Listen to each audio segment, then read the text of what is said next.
Valmiki Ramayana, Aranya Kanda, Book number 3, Sarga 56, Roman numerals LVI 56, SÍTÁ'S DISDAIN.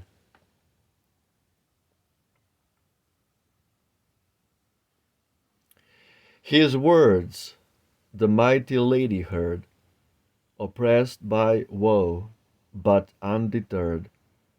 Fear of the fiend she cast aside, and thus in noble scorn replied.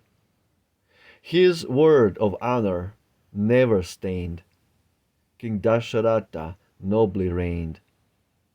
The bridge of right, the friend of truth, his eldest son and noble youth, is Rama, virtue's faithful friend, whose glories through the worlds extend.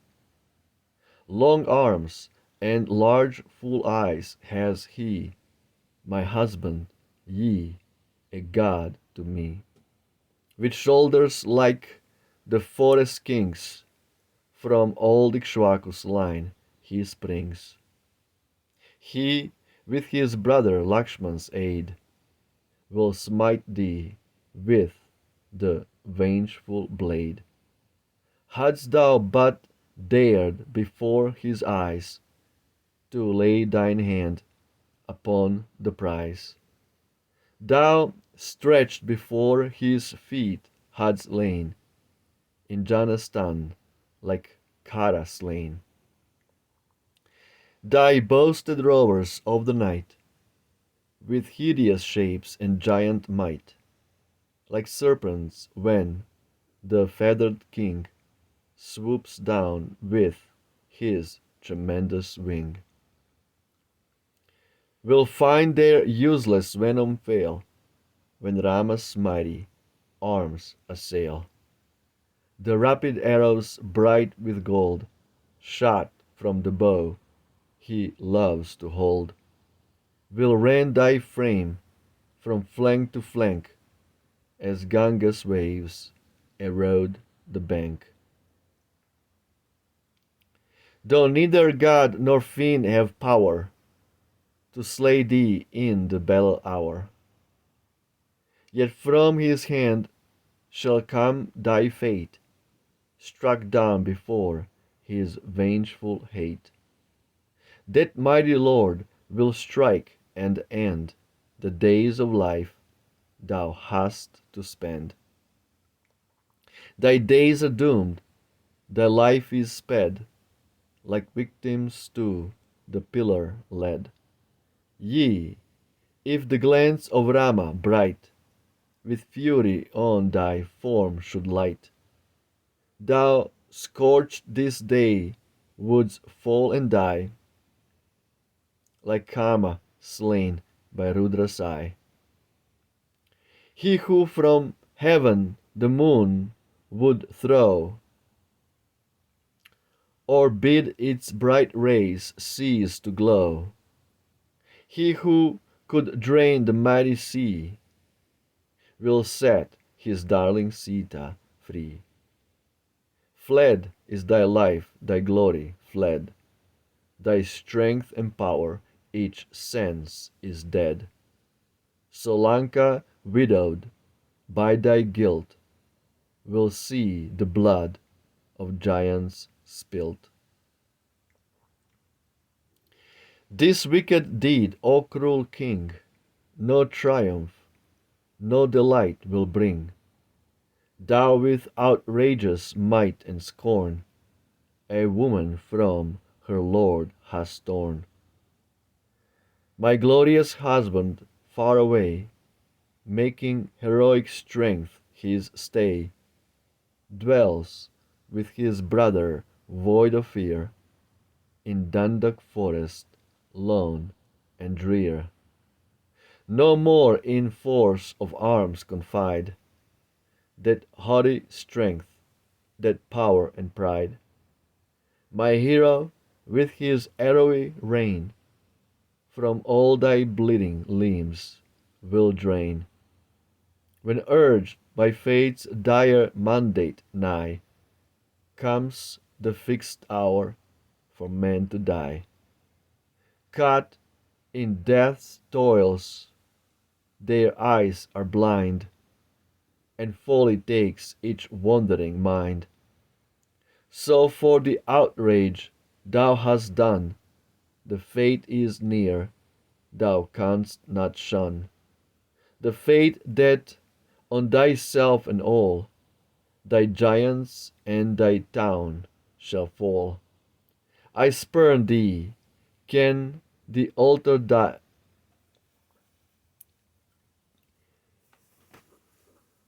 Can the altar dight with vessels for the sacred rite, o'er which the priest his prayer has said, be sullied by an outcast's tread?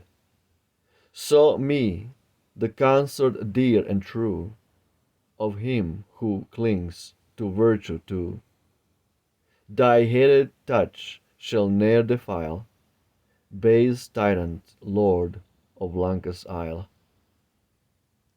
Can the white swan who floats in pride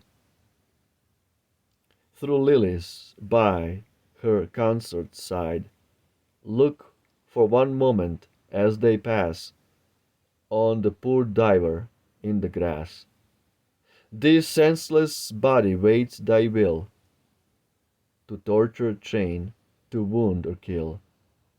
I will not, king of giants, strive to keep this fleeting soul alive. But never shall they join the name of Sita with reproach and shame.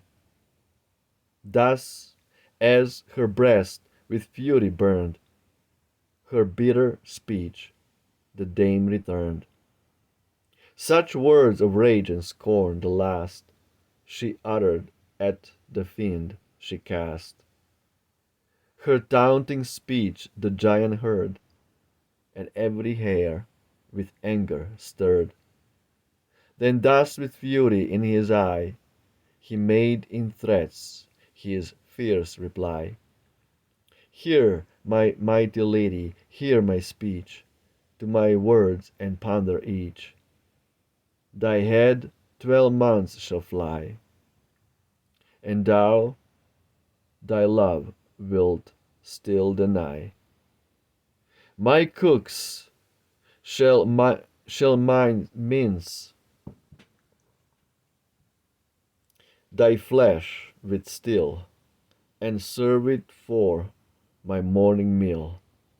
Thus, with terrific threats to her, spake Ravan, cruel ravener. Mad with the rage her answer woke, he called the fiendish train and spoke. Take her, ye Rakshasa dames, who fright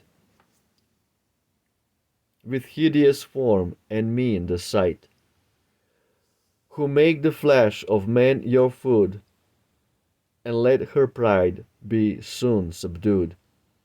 He spoke, and at his word the band of fiendish monsters raised each hand in reverence to the giant king, and pressed round Sita in a ring.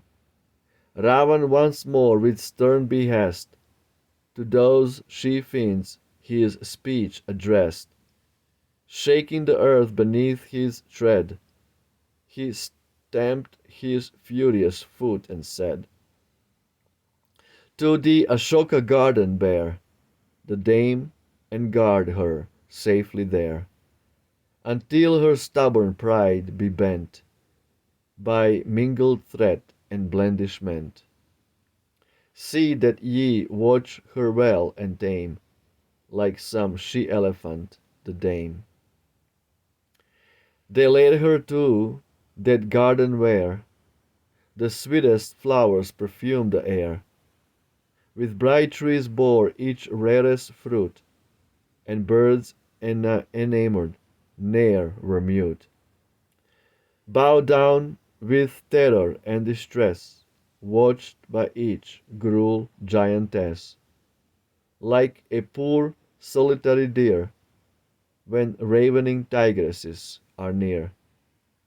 The helpless lady lay distraught, like some wild thing but newly caught, and found no solace nor relief from agonizing fear and grief. Not for one moment could forget each terrifying word and threat, or the fierce eyes upon her set by those who watched around. She thought of Rama far away. She mourned for Lakshman as she lay, in grief and terror and dismay, half fainting on the ground. Wow. Absolutely, absolutely amazing. Footnotes 296.1. See Book 1, Canto 25. XXV 25. Absolutely beautiful. So Sita is completely. That's why nobody wants to read Ramayana, because so many times she said that a husband is a god to a woman,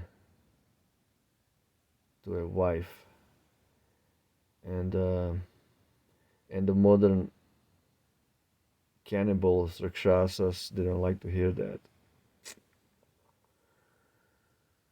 because although they have everything, they still have to kidnap and rape someone else's wives. That's what's happening. Ravana, the ravisher. In America, they call it freedom of speech. All this porn,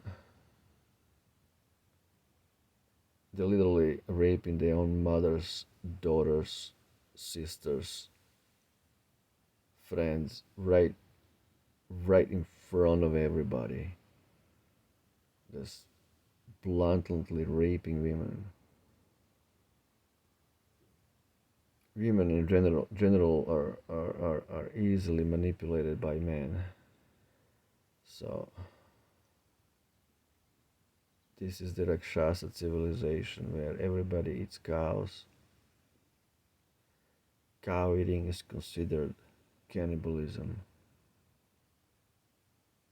And porn is freedom of speech.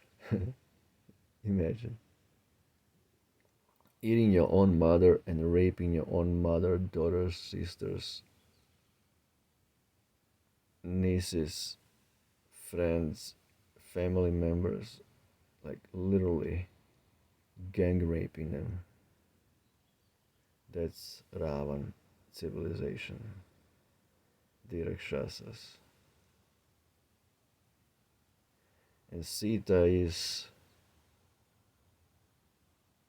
telling Ravan, because of this arrogance, because of this greed and lust, your whole civilization, your whole family lineage is gonna be erased by blood, by Rama. And then very soon we're gonna have a Ramageddon. Absolutely beautiful. Jai Sita, Jai Shri Ram, Hail Ram. Roma Victor, victory to Ram. Ciao.